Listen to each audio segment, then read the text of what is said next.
Hi friends, welcome back to our channel all in one knowledge. Telugu కథల్లో భాగంగా ప్రతిరోజు ఒక కథ గురించి తెలుసుకుందాం. ఇవాళ మన కథ పేరు అతిథి మర్యాద. ఒకానొకప్పుడు క్షేత్రపురం అనే గ్రామంలో సర్పానందుడనే భాగ్యవంతుడు ఉండేవాడు. ఆయన అతిథులకు సకల మర్యాదలు చేసి అపరిమితంగా గౌరవించి ఆదరించేవాడు. తనలాగా అతిథి మర్యాదలు చేసేవారు లేనే లేరని ఆయన నమ్మకం. వచ్చిన అతిథులందరూ సర్పానందుణ్ణి పొగిడి వెళ్ళేవారు.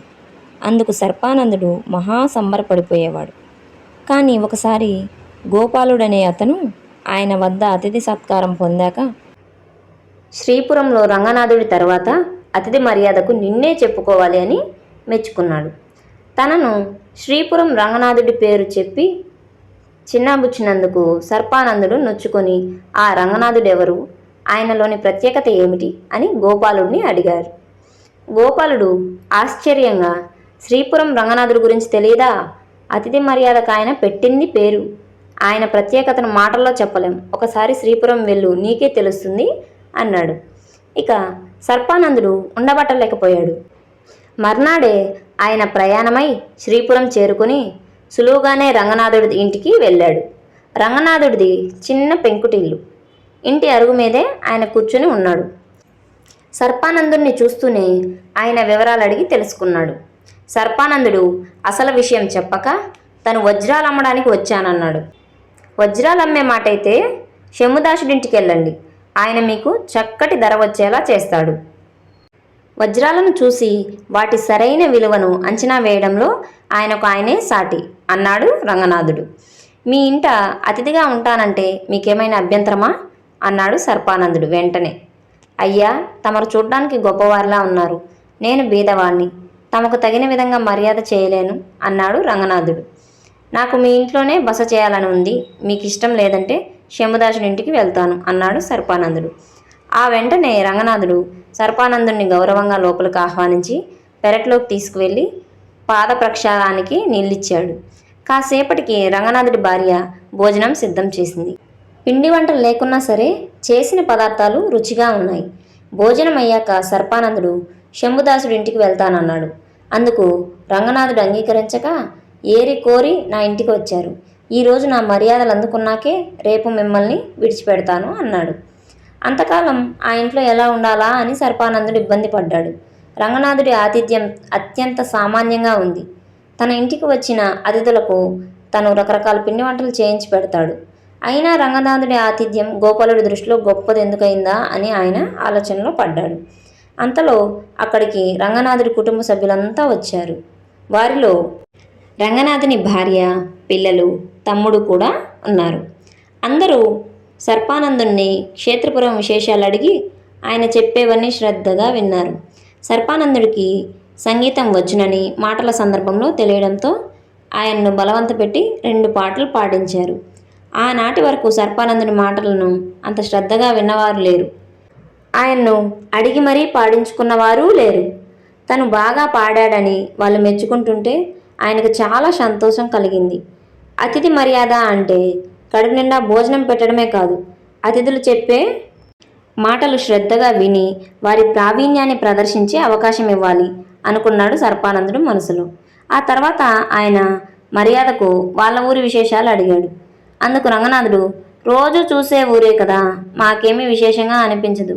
మా ఊళ్ళో పురాతన ఆలయాలున్నాయి, పళ్ళ తోటలున్నాయి, ఎన్నో ఏళ్ల నాటి కోట ఒకటి ఉంది. వీటి పట్ల మీకు ఆసక్తి ఉంటే మా పిల్లలు మిమ్మల్ని వెంటబెట్టుకు వెళ్ళి చూపిస్తారు. అయితే ప్రయాణం కాస్త అలసటతో కూడుకొని ఉంటుంది, చాలా దూరం నడవాలి కదా అన్నాడు. నిజానికి సర్పానందుడికి ఊరు చూసే ఉద్దేశం లేదు.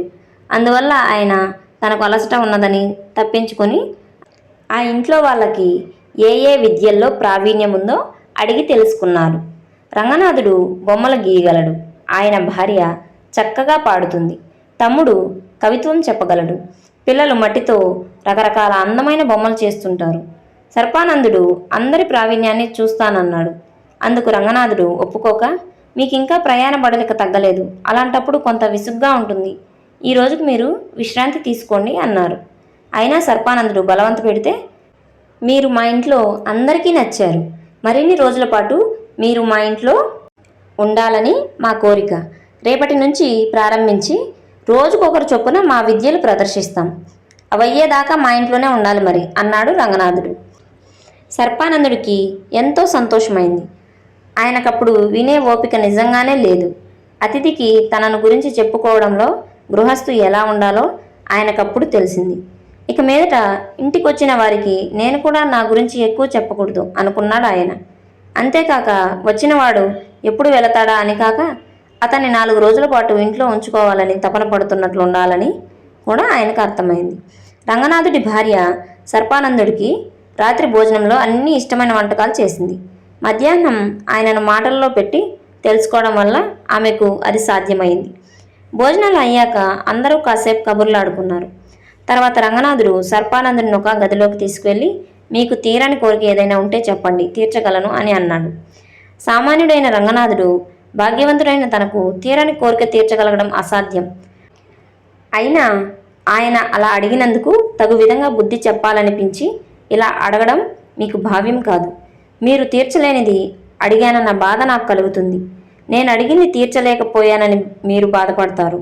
ఎవరైనా ఎవరికైనా తమ సమర్థతను బట్టే వాగ్దానాలు చేయడం ధర్మం కాదంటారా అన్నాడు సర్పానందుడు. మీరు చెప్పింది అక్షరాల నిజం. తీర్చగలను కాబట్టే నేను మిమ్మల్ని ఇలా అడిగాను. నిస్సంకోచంగా మీ కోరిక చెప్పండి అన్నాడు రంగనాథుడు. దేవలోకం వెళ్ళి అప్సరసల నాట్యం చూడాలనుంది అన్నాడు సర్పానందుడు కాస్త చిరాగ్గా. రంగనాథుడు ఆయనకు మంచం చూపించి, ఇక విశ్రాంతి తీసుకోండి, మీ కోరిక తీరుతుంది అని గదిలోంచి బయటకు వెళ్ళిపోయాడు. సర్పానందుడు మంచం మీద పడుకున్నాడు. మరుక్షణంలోనే ఆయనకు ఒళ్ళు తెలియని నిద్ర పట్టేసింది.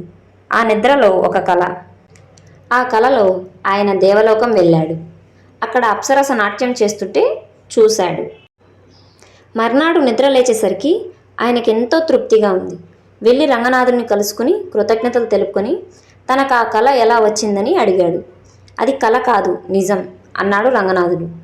తరువాత అసలు విషయం సర్పానందుడికి చెప్పాడు. ఒకసారి రంగనాథుడి ఇంటికి వచ్చిన అతిథి ఆయన చేసిన మర్యాదలకు ఎంతో తృప్తిపడి, నాయన, నేను తపత్సంపన్నుణ్ణి, నా శక్తిలో కొంత ఎవరికైనా ఉత్తముడికి దారపోయాలని నా కోరిక. ఇన్నాళ్లకు నా అన్వేషణ ఫలించింది.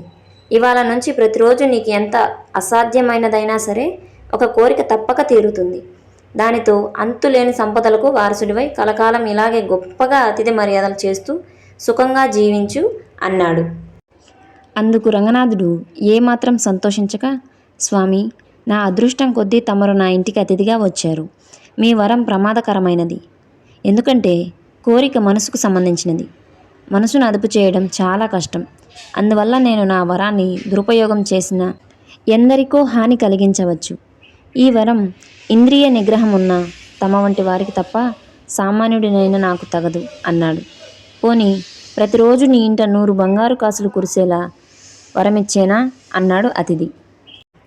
స్వామి, అయాచితంగా అంత బంగారం నాకు వద్దు. మనిషి అన్ని స్వయం కృషితోనే సాధించాలి. అలా సాధించిన దాంతోనే అనుభవించాలి. నేను అతిథి మర్యాద చేసినా స్వయం కృషితో సంపాదించిన ధనంతోనే చేస్తాను. ఈ వరం కూడా నాకు వద్దు అన్నాడు రంగనాథుడు. పోనీ అతిథులు కోరిన వస్తువులు బంగారం లాంటిది ఇవ్వగలిగే వరం ఏమన్నా అన్నాడు అతిథి. స్వామి, అప్పుడది నా స్వయం కృషి ఫలం కాదు కదా. కాబట్టి అతిథుల మనసును సంతోషపెట్టే శక్తిని నాకు ఇవ్వండి అన్నాడు రంగనాథుడు. అతిథుల మనసుకు సంతోషం కలగాలంటే ధన కనక వస్తు వాహనాదులు అవసరం కాదా అన్నాడు అతిథి. అలా ఇచ్చే మాటైతే నా ఇంటికి ఆతిథ్యం కోసం కాక దానం కోసం వస్తారు.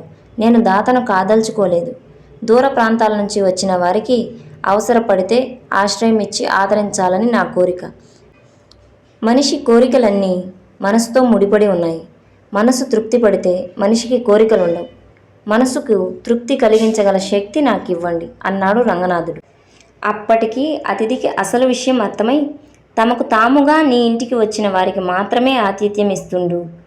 రోజుకొక్కసారి నీ అతిథులు తీరని కోరికలు రాత్రిపూట నిద్రలో తీరుతాయి.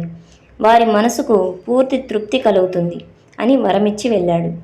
ఆనాటి నుంచి రంగనాథుడు అదేవిధంగా అతిథి మర్యాదలు చేస్తూ వస్తున్నాడు.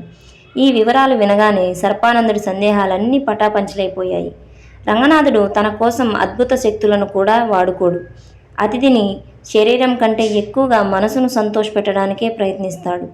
అందుకే తన ఆతిథ్యం స్వీకరించిన గోపాలుడు ఆయనను అంతగా మెచ్చుకొని ఒకసారి వెళ్ళి చూసి రమ్మన్నాడు.